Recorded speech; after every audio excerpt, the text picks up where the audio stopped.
آج کل کے دور میں جہاں خواتین باہر نکل کر معاشرے کی ترقی میں برابر کا حصہ لے رہی، وہیں کہیں نہ کہیں بہت ساری خواتین جو ہے وہ گھر اور سوسائٹی کو بیلنس کرنے میں کہیں نہ کہیں پیچھے رہ جاتی ہیں اور انہیں کافی چیلنجنگ لگتا ہے. لیکن ہمارے سامنے تاریخ گواہ ہے ایک ایسی شخصیت حضرت خدیجہ جو کہ کاروباری خواتین تھی، وہ ایک بہت بڑی مثال ہے. تو آج ہم جس شخصیت سے بات کرنے والے ہیں وہ ہمیشہ وومن رائٹس کے بارے میں کافی ووکل رہتے ہیں، مولانا ضمیر عباس جعفری صاحب. سب سے پہلے بہت بہت شکریہ ہم سے جڑنے کے لیے. سب سے پہلا سوال، ہمارے معاشرے میں جب بھی خواتین جو ہے جب وہ آگے بڑھنے کی کوشش کرتی ہے تو انہیں کہیں نہ کہیں اسلام کا بہانہ بنا کے روکا جاتا ہے، جبکہ ہم سب جانتے ہیں تاریخ گواہ ہے حضرت خدیجہ جو کہ ایک بہت بڑی بزنس وومن تھی. تو آپ اس حوالے سے کیا کہنا چاہیں گے؟ دیکھیں، عورت کو اسلام نے الگ الگ ایسپیکٹس آف لائف کے اندر اس کا رول رکھا ہے. بالکل ٹھیک ہے، عورت اکنامک طور پر اگر چاہے تو وہ کام کر سکتی ہے، جاب کر سکتی ہے، بزنس کر سکتی ہے. عورت سوشل رول پلے کر سکتی ہے، سوسائٹی میں این جی اوز چلا سکتی ہے، سوسائٹی کے اندر پازیٹیو چینج لانے کے لیے کام کر سکتی ہے، گھر سے باہر نکل سکتی ہے. تو اس کے اندر اسلام کے اندر یہ حق ہے عورت کا، عورت کو اللہ نے یہ حق دیا ہے. اسی طریقے سے عورت اگر اسلام میں حتیٰ پولیٹیکلی ایکٹیو ہونا چاہتی ہے تو ہم لوگ دیکھتے ہیں حضرت زینب، حضرت فاطمہ زہرا سلام اللہ علیہا کی زندگی کے اندر کہ ورسٹ قسم کے حالات کے اندر ظلم کے سامنے وہ لوگ کھڑے رہے. حتیٰ حضرت زینب شام کے دربار میں کھڑے رہ رہی ہیں، جہاں امیجن کریں، کہا جاتا ہے عورت ایموشنل ہوتی ہے. بالکل عورت ہوتی ہے ایموشنل، لیکن یہی عورت اگر اس کا ایمان مضبوط ہو تو بڑے بڑے مردوں سے بھی آگے نکل جاتی ہے. وہی عورت ابھی آج بھی آپ دیکھ رہے ہیں بحرین میں، پوری دنیا کے اندر وہی عورتیں ہیں جو ظلم کے مقابلے پہ کھڑی ہیں. سب سے زیادہ ایموشنل ہونے کے باوجود بھی ان کے اندر وہ انرجی ہوتی ہے. تو حضرت زینب آپ کو ایک پولیٹیکل اینگل دیتی ہیں کہ بھائی ظالموں کے مقابلے پہ عورت کھڑی ہو سکتی ہے. نہ کہ صرف کھڑی رہ سکتی ہے بلکہ وہ دربار میں جہاں سید سجاد بھی کھڑے ہیں، چوتھے امام کھڑے ہیں، لیکن چوتھے امام کے رہتے ہوئے، اچھا یہ بھی چوتھے امام بیمار نہیں تھے، یعنی شام میں بیمار نہیں تھے، وہ کربلا میں بیمار تھے. بالکل. تو وہاں پر ہی was fit, but despite that حضرت زینب is also speaking. It gives a clear indication کہ عورت کا اگر ایک ایسا زمانہ آتا ہے تو عورت can play political role as well. تو اسلام نے ایک ہولسٹک ویو دیا ہے ایک عورت کو، لیکن جو چیلنج ہے کہ عورت کو عورت رہ کے سب کرنا ہے. بالکل. ویسٹرن سوسائٹی کیا کرتی ہے، عورت کو کہتی ہے تمہیں یہ سب کرنا ہے، لیکن تمہاری وہ جو پیور آئیڈینٹی عورت کی اس سے نکلنا ہے. اسلام یہ نہیں کہتا، اسلام کہتا ہے تم رہو تمہاری باؤنڈریز اس لیے تاکہ آپ گرو کرو. باؤنڈریز اس لیے نہیں کیونکہ اسلام نے آپ کو چاہے کہ آپ کم ہو. جیسے ایران میں وائس پریسیڈنٹ فیمیل ہیں، منسٹرز فیمیل ہیں، ایران کی 34% یونیورسٹی میں پروفیسرز فیمیل ہیں. اچھا، جو لوگ اسلام کا بہانہ بناتے ہیں وہ ایکچولی اسلام کو فالو نہیں کرتے، وہ کلچر کو فالو کرتے ہیں. صحیح بات ہے. وہ تعصب ان کے اندر ہوتا ہے، پریجوڈس ہوتا ہے، اور وہ ان کے اندر وہ ایسٹرن کلچر ہوتا ہے، چاہے وہ میل پیٹریارکی ہو یا میسوجنزم ہو. یہ سب اسلام نے اس کو پروموٹ نہیں کیا ہے، اسلام اس کے اگینسٹ میں ہے. بالکل. پروفیٹ محمد جب کھڑے ہوئے رسول اللہ مدینہ میں، مکہ میں، اس حالات میں جہاں پر عورتوں پہ اتنا ظلم ہوتا تھا، اس زمانے میں پروفیٹ محمد ان تمام میل پیٹریارکی اور میسوجنزم کے خلاف کھڑے ہو کے حضرت فاطمہ زہرا کو انہوں نے اتنا رسپیکٹ دیا اور دنیا کو بتایا کہ ایکچولی ایک عورت کا مقام کیا ہوتا ہے. تو وہ لوگ جو کلچر، جو ریلیجن کے نام پر عورتوں کو روکتے ہیں، آیت اللہ خامنائی کا کہنا ہے، شہید کا، کہ اگر تم کسی عورت کو پڑھنے سے، کسی بچی کو پڑھنے سے روک رہے ہو جبکہ وہ تعلیم حاصل کرنا چاہتی ہے، اس کے اندر کیپیبلٹی ہے، کوئی والدین اگر یہ کام کر رہے ہیں تعصب اور پریجوڈس کی وجہ سے تو وہ گناہ کر رہے ہیں. یہ آیت اللہ خامنائی کا. تو اسلام نے عورت کو سکوپ دیا ہے اور عورت کو کہا ہے کہ بھائی آپ جو کرنا چاہتی ہو آپ کر سکتی ہو، لیکن سوسائٹی میں کچھ قانون ہے. ایک یہ کہ عورت اپنی پاک دامنی کا خیال رکھے، اور عورت دوسرا یہ ہے کہ ایسے کام کرے جو عورت کی شان اور منزلت کے مطابق ہے. مثلا عورت کہے کہ بھائی مجھے مائنس میں کام کرنا ہے، عورت کے مجھے ٹرک چلانا ہے، تو یہ عورت کی شان و منزلت کے مطابق نہیں ہے. اور تیسری چیز ہے کہ عورت کے لیے امپورٹنٹ ہے کہ اس کا سپریم رول ایک ماں ہونا ہے. اگر اس کی زندگی میں کبھی ایک ایسی پوزیشن آتی ہے کہ وہ کریئر ہے اور اس کی فیملی لائف ہے اور وہ ٹکراتی ہے, تو اسلام کہتا ہے کہ تمہیں اس وقت فیملی لائف کو پروموٹ کرنا ہے. میں ایک مثال دے دوں آپ کو, شاید آپ کے ویورز کے لیے ریلیٹیبل ہو. ایک ایران میں ایک وہ ہیں ڈاکٹر ہیں, وہ ایک گائنیک ہاسپٹل ہے, اس کی وہ ہیڈ ہے, ڈین ہے, اور بہت پوش ہاسپٹل ہے تہران میں, اس کی وہ ڈین ہے. تو ان کے یعنی وہ انقلابی تھیں, ڈاکٹر ہیں, وہ کہاں گئی جب انقلاب ہو رہا تھا ایران میں 1979 سے پہلے, وہ جیل گئی, پولیس کی مار کھائی, اور اس کے باوجود ان کی فیملی ہے, فیملی میں بچے ہیں. جب ان کے بچے ہوئے تو وہ امام خمینی کے پاس گئی اور پوچھی کہ میری ذمہ داری کیا ہے. تو امام خمینی نے کہا تم انقلابی ہو, سب ٹھیک ہے, لیکن اس وقت تمہاری ذمہ داری کیا ہے؟ فیملی. تو پرائرٹائز اسلام کرتا ہے, بیکاز آپ جاب پہ کسی امپلائی کو ریپلیس کر سکتے ہیں لیکن ماں کو کوئی ریپلیس نہیں کر سکتا. بالکل بالکل. اچھا, اور ایک سوال ہے, جیسے کہ آپ نے کہا جب ہم اپنے معاشرے کو دیکھتے ہیں تو بچپن سے ہی لڑکیوں کو ٹرین کیا جاتا ہے, you have to compromise, patience رکھنا ہے, جبکہ اسی گھر میں اگر ایک لڑکا بھی پل رہا ہوتا ہے, ایک بیٹا ہوتا ہے, تو اسے اس پیشنس کی, اس کمپرومائز کی ٹریننگ نہیں دی جاتی ہے. تو اسلام میں اس کا کیا کہنا ہے؟ ٹوٹلی اینٹی اسلامک کانسیپٹ ہے کہ عورت کو آپ بولو کہ تم صبر کرو, مرد کو بولو تم صبر نہیں کرو, ٹھیک ہے نا.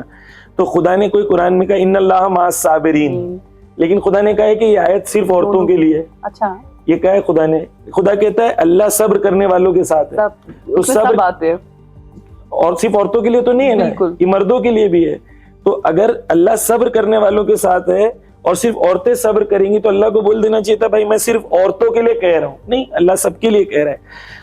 قانون جو ہے وہ یہ پیرنٹس دوبارہ ہمارا جو کلچر ہے, کیونکہ ہم لوگ یہاں پر جس سوسائٹی میں رہتے ہیں, دیکھیں آپ عرب کلچر میں ایسا نہیں ہے. آپ مسقط جائیں, کویت جائیں, ایران جائیں, میں کیونکہ سب کنٹریز وزٹ کرتا ہوں, وہاں پر یہ پرابلم نہیں ہے. وہاں پر عورتوں کو اور یعنی کافی رسپیکٹ دیا جاتا ہے, اور یہ ڈسکریمنیشن کم ہے وہاں پر. کیوں؟ کیونکہ وہاں پر بچپن سے ہی بچوں کو سکھایا جاتا ہے, تمہیں فرق نہیں پڑتا. لقد کرمنا بنی آدم, اللہ نے تمام انسانوں کو وہ جو آنریبل پیدا کیا ہے, مرد ہو, عورت ہو, غریب ہو, امیر ہو, شیعہ ہو, سنی ہو, ہندو ہو, اللہ نے سب کو آنریبل پیدا کیا ہے. اللہ قرآن میں کہتا ہے, اللہ نے قرآن میں کہا ہے کہ بھائی میں نے مرد اور عورت پیدا کیا ہوں. کیوں پیدا کیا ہوں؟ اللہ کہتا ہے کہ تاکہ تم تقوی اختیار کرو. تو اللہ نے کبھی بھی ڈسکریمنیٹ نہیں کیا ہے کہ مرد اور عورت. اگر باپ کر رہا ہے, ماں کر رہی ہے, بچی کو سکھا رہی ہے کہ بھائی تم, مثال کے طور پر میں ایک کالج میں گیا تھا, وہاں پر میں نے لڑکوں سے ایک سوال پوچھا. میں نے لڑکوں کو پوچھا کہ تمہاری گرل فرینڈز ہیں؟ تو سب نے کہا ہاں. ٹھیک ہے, تو میں نے کہا اچھی چیز ہے گرل فرینڈ رکھنا. تو انہوں نے کہا مولانا زندگی ہے, we want to enjoy our life and every thing نے کہا ٹھیک ہے. تو میں نے کہا اگر آپ کی بہن کے بوائے فرینڈ رہیں گے چلے گا؟ سب نے کہا نہیں. تو میں نے کہا تم جس کے ساتھ گرل فرینڈ بنا رہے ہو وہ کسی کی بہن نہیں ہے. تو یہ کیا ڈبل سٹینڈرڈ ہے آپ کے, کہ آپ چاہتے ہو کہ میں دوسرے کی بہن کو اپنی گرل فرینڈ تو بناؤں گا, لیکن میری بہن کسی کے بوائے فرینڈ نہیں بننی چاہیے. اگر آپ کا یہ ویلیو ہے اپنی بہن کے لیے, تو یہ ویلیو دوسرے کی بہن کے لیے بھی تو ہونا چاہیے, ہے نا. تو یہ ڈسکریمنیشن کا جو کانسیپٹ ہے یہ ٹوٹل ریلیجن کے خلاف ہے. بالکل, اسلام آیا ہے ڈسکریمنیشن کو ہٹانے کے لیے.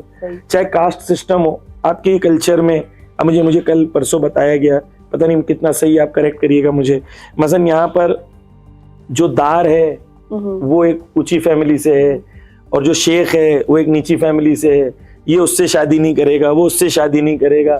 کاسٹ سسٹم ہے. کیوں؟ بالکل, یعنی اگر آپ بول رہے ہو کہ میں مسلمان بھی ہوں اور میں کاسٹ سسٹم میں بھی بلیو کرتا ہوں, تو اسلام تو کاسٹ سسٹم کو ختم کرنے کے لیے آیا تھا. رسول اللہ کا ایک صحابی تھا, وہ حبشی تھا, ایک غلام تھا, حبشی تھا. رسول اللہ نے اپنے ایک صحابی کو کہا, وہ غلام بھی تھا, حبشی بھی تھا. رسول اللہ نے اپنے صحابی کو کہا جو بہت پیسے والا تھا, رسول اللہ نے ان کو کہا کہ تمہاری بیٹی کی شادی اس سے کرو. آپ امیجن کریں کہ آپ عرب میں ایک بڑے خاندان سے, پیسے والے, بہت ہی رچ, اور آپ کے غلام ہیں, کئی غلام ہیں, اور آپ کو کہا جائے کہ آپ کی بیٹی کو جا کے وہ حبشی غلام سے شادی کرا دو. کرائیں گے؟ یہاں ایمان چیک ہوتا ہے. بالکل, انہوں نے کرایا, اور ان کی پہلے وہ منع کر رہے تھے. ان کی بیٹی نے کہا کہ اگر رسول چاہتے ہیں تو اس میں حکمت ہوگی. تو رسول نے اپنی, یعنی میں بتا رہا ہوں رسول اللہ نے اس طریقے سے اس سسٹم کو بریک کیا, جو سسٹم اس کاسٹ سسٹم وہاں تھا. قرآن مجید میں واضح آیت ہے, لقد ارسلنا رسلنا بالبینات وانزلنا معهم الکتاب والمیزان لیقوم الناس بالقسط. پوری آیت کو میں خالی کنکلوزو, اللہ کہہ رہا ہے میں نے پروفٹس بھیجا, قرآن بھیجا, کتاب بھیجا, میزان بھیجا. کیوں بھیجا؟ So that human beings can rise and establish justice on earth. بالکل. کون سا جسٹس؟ قسط, یعنی نان ڈسکریمنیٹو سوسائٹی. تو پروفٹ کا پرپس تھا کہ سوسائٹی میں نان ڈسکریمنیشن ہو, اور میں نے اسی سوسائٹی میں سید بن کے, براہمن بن کے بیٹھا ہوا ہوں. مجھے لگتا ہے میں سید ہوں تو میں براہمن ہوں, میری ذات اونچی ہے, اس کی ذات نیچی ہے. اگر آیت اللہ خامنہ اپنے بیٹے کی شادی نان سید سے کرا سکتے تو تم کیوں نہیں کرا سکتے؟ بالکل. تو اسلام اس کاسٹ سسٹم اور اس پورے سسٹم کے Against. خلاف کوئی فارم آف ڈسکریمنیشن, چاہے وہ لڑکی کے خلاف ہو, چاہے وہ کاسٹ کے خلاف ہو, چاہے کسی سوسائٹی کے خلاف ہو, کسی کمیونٹی کے خلاف ہو. اسلام آیا ہے ایکوالٹی دینے کے لیے. اگر کوئی انسان ریلیجن کو بھی فالو کرتا ہے اور کہتا ہے میں کاسٹ سسٹم کو بھی فالو کرتا ہوں, تو میں یقین سے کہہ سکتا ہوں اس کو اسلام کا کوئی علم نہیں ہے, یعنی اسلام کے نزدیک نہیں آیا ہے, اس نے اسلام کی کوئی خوشبو نہیں سنی ہو. چاہے وہ جتنی نماز پڑھتا ہو, چاہے جتنے روزے رکھتا ہو, چاہے جتنی عزاداری کرتا ہو, کوئی فائدہ نہیں ہے اس کا, بیکاز وہ یہی نہیں مان رہا ہے کہ انسان ایکول ہے. بالکل. یعنی اتنا بھی اگر تم نہیں مان سکتے ہو تو تم نے کون سا دین مانا ہے؟ بالکل صحیح. یہاں اور ایک چیز ہے, کشمیر میں ابھی کرنٹلی ڈپریشن بہت کامن ہے جی. اور کہیں نہ کہیں عورتوں میں بہت ڈپریشن ہے, جو گھر بیٹھ کے کہیں نہ کہیں وہی سوسائٹل پریشر ہے, فیملی رسپانسبلٹیز ہے. تو اسلام میں اپنی ذہنی سکون کو بچانے کے لیے اس کا کیا ذکر ہے؟ دیکھیں, پہلی تو چیز یہ ہے کہ بیوی اور شوہر, ٹھیک ہے نا, دونوں ایک دوسرے کے لیے رحمت کا سبب بنے. بالکل. لتسکنوا الیہا, خدا قرآن میں کہتا ہے ہسبینڈ اور وائف جو ہیں وہ کیا ہیں, ایک دوسرے کے لیے سکون کا سبب ہیں. مولا علی جب گھر پہ آتے تھے تو جب ان کی سختیاں تھیں, آپ نے مصائب میں سنا ہے کہ جب حضرت زہرا کو دیکھتے تھے تو سب مشکلیں حل ہو جاتی تھیں, ان کی سب مشکلیں بھول جاتی. What does it mean? It means کہ حضرت فاطمہ زہرا جب حضرت علی آتے تھے گھر کے اندر, تمام مشکلوں کے باوجود اتنا مسکراتا ہوا چہرہ ہوتا تھا ان کا, اتنے جوویل تھے, اتنا گھر میں سکون کا ماحول بناتے تھے کہ علی گھر میں آتے تو سکون ملتا تھا ڈسپائٹ ایکسٹریم پریشر. بالکل. ٹھیک ہے, خدا نے قرآن میں کیا کہا ہے, مرد اور عورت دونوں ایک دوسرے کے لیے کیا ہے, لباس ہے. لباس کا کیا مطلب ہوتا ہے؟ لباس انسان پہنتا ہے تاکہ اپنے عیب کو چھپائے. بالکل. ہے نا, لباس انسان پہنتا ہے تاکہ اپنے آپ کو پروٹیکٹ کرے. لباس انسان پہنتا ہے, گرمی میں الگ پہنتا ہے, ٹھنڈی میں الگ پہنتا ہے, کیونکہ آپ کو یہ بتا رہا ہے کہ ہسبینڈ اور وائف کا بیہیویئر کنڈیشن کے حساب سے چینج ہونا چاہیے, ہمیشہ سیم نہیں رہنا چاہیے. یعنی اور تو یہ کلن اسلام کا کانسیپٹ ہے. تو ہسبینڈ اور وائف اگر ایک دوسرے کے ساتھ محبت کے بجائے کمپیٹ کر رہے ہیں, دونوں سیلفش بن رہے ہیں, عورت چاہ رہی ہے میں جھکوں گی نہیں, مرد چاہ رہا ہے میں جھکوں گی نہیں. اب امپورٹنٹ کیا ہے, اسلام کتنا بیوٹیفل ہے. بالکل. اسلام کہتا ہے مرد کو کہ تو اگر چاہتا ہے کہ تیری بیوی خوش رہے تو تو ایک کام کر, ایثار کر, قربانی دے. یعنی بجائے اس کے کہ تو یہ سوچ کے وہ جھکے, تو یہ سوچ کے وہ ایک اللہ کی خلقت ہے اور اللہ نے کہا ہے کہ اگر تم مجھ تک پہنچنا چاہتے ہو تو میری خلقت کو راضی کرو. اگر میں اپنی بیوی کو خوشحال کرتا ہوں تو اللہ کہتا ہے یہ عبادت ہے. مثال کے طور پر میں سکون کی طرف ہی آ رہا ہوں, لیکن میں چاہ رہا ہوں کہ وہ ایٹماسفیئر گھر کے اندر جب تک ایسا نہیں ہوگا نا, وہ ایٹماسفیئر سٹریس کا ہے. یہ اس کو کمپیٹ کر رہی ہے, وہ اس کو, میں یہ نہیں کروں گی تو وہ نہیں کرے گا, تو ایسا کیوں نہیں کرے گی, تو ایسا کیوں کرے گا, تیری ہمت کیسی ہوئی, میری ہمت کیسی ہوئی, یہ پرابلم ہے گھر کے اندر, ہے نا. یہ کیسے چینج ہوگا؟ یہ چینج ہوگا جب دونوں ایک دوسرے سے رحمت کی نگاہ سے ایک دوسرے کو دیکھیں گے. رسول اللہ نے کہا کہ اگر ایک سفرے پہ مرد اور عورت, ہسبینڈ وائف بیٹھے اور دونوں ایک دوسرے کو محبت کی نگاہ سے دیکھیں, اس کا ثواب ایک عمرہ کرنے سے زیادہ ہے. اسلام میں یہ ہے کہ وہ کانسیپٹ کہ ہسبینڈ اور وائف ایک دوسرے کے لیے محبت کریں, یہ عبادت ہے. تو وہ بندہ جو ہے وہ چاہ رہا ہے کہ 1 گھنٹہ نماز پڑھوں اور قرآن پڑھوں اور وہ پڑھنے کے بعد میں بیوی کے ساتھ مس بہیو کروں, کیونکہ اس نے ریلیجن نہیں سمجھا. اس کو ریلیجن کا مطلب لگا تھا نماز پڑھنا, بلکہ امام صادق نے کہا کہ ریلیجن کیا ہے, نہ نماز کا نام ہے, نہ عبادت کا نام ہے. ریلیجن معاملات کا نام ہے کہ انسان ریلیشنز میں کیا کرے. ڈپریشن سے بچنے کے لیے ڈپریشن کب آتا ہے؟ جب انسان مایوس ہوتا ہے. بالکل. لیکن جس کو یہ پتا ہو کہ میرا اللہ میرے ساتھ ہے, ان معی ربی, اس کو کبھی ڈپریشن نہیں ہوگا. حضرت زینب تمام سختیاں ہیں, کتنی مشکلیں, اگر میرے پاس زندگی میں سب مشکلیں آ جائیں, ساری مشکلوں کو ملا دوں, وہ حضرت زینب کی مشکلوں سے کتنا کبھی کوئی کمپیریزن نہیں ہے. اپنے بھائی کو اس طریقے سے شہید ہوتے ہوئے دیکھا, اپنے بھائیوں کو شہید ہوتے ہوئے دیکھا, تمام مشکلیں انہوں نے جھیلی, خود قید خانے میں تھی. لیکن آپ نے کبھی سنا حضرت زینب ڈپریشن میں؟ نہیں, بالکل بھی نہیں. کیونکہ ان کو پتا ہے یہ مشکلیں کیوں ہیں, اللہ تک پہنچنے کی. بالکل. کانسیپٹ آف لائف, مجھے ریل نے بتایا کہ I am born to be happy, I want to enjoy, I want to have pleasurable life. But اللہ کیا بولتا ہے؟ اللہ بولتا ہے الذی خلق الموت والحیات, میں نے موت اور حیات کو پیدا کیا ہوں, کیوں؟ لیبلوکم, تاکہ I can test you who is the best amongst you. تو اگر ایک بچہ ہے کلاس روم میں, اس کو پتا ہے کہ مجھے ٹیسٹ ہونے والا ہے, تو وہ ایگزام آئے گا تو سٹریس نہیں لیتا ہے, کہ اس کو پتا ہے کہ میری زندگی I am going to class, I am going to school because there will be test. بالکل. So I am born because I will be tested. بالکل. So when there is a test, I am not depressed because I know کہ میرا زندگی کا purpose ہی اللہ نے test رکھا ہے. تو یہ جو ڈپریشن ہے, یہ جو انزائٹی ہے, یہ انسان کے اندر تب آتا ہے جب انسان ریزلٹ پہ فوکس کرتا ہے. یعنی انسان سوچتا ہے میں نے یہ کیا, ایسا کیوں نہیں ہوا, یا مثلا میں نے اپنے ہسبینڈ سے یہ ایکسپیکٹیشن رکھی تھی, اس نے وہ پورا نہیں کیا. انسان ریزلٹ پہ توجہ دیتا ہے. اللہ کیا کہتا ہے؟ تمہاری ذمہ داری ریزلٹ کی نہیں ہے, تمہاری ذمہ داری پروسیس کی ہے. یو ڈو یور ایفرٹس, آپ اپنا کام کرو, اللہ کو اپنا کام کرنے دو. ہم پریشان کب ہوتے ہیں؟ جب ہم اللہ کا کام کرنا شروع کرتے ہیں, ہم فیصلوں کے اوپر توجہ دیتے ہیں. تو یہ پرابلم ہے. تو ڈپریشن, انزائٹی, یہ سب تب آتا ہے جب ہم لوگ اللہ سے رشتے کو کمزور کرتے ہیں. تو ہم لوگوں کو بیسک بانڈنگ جو کرنی ہے, دیکھیں میں ایک بات کہتا ہوں لاسٹ میں, کہ دین کیا کہتا ہے؟ دین کہتا ہے کہ سجدے میں جاؤ اور اللہ سے بات کرو, اپنے راز اللہ سے بولو. وہ ایسا دوست ہے جو کسی کو نہیں بولے گا.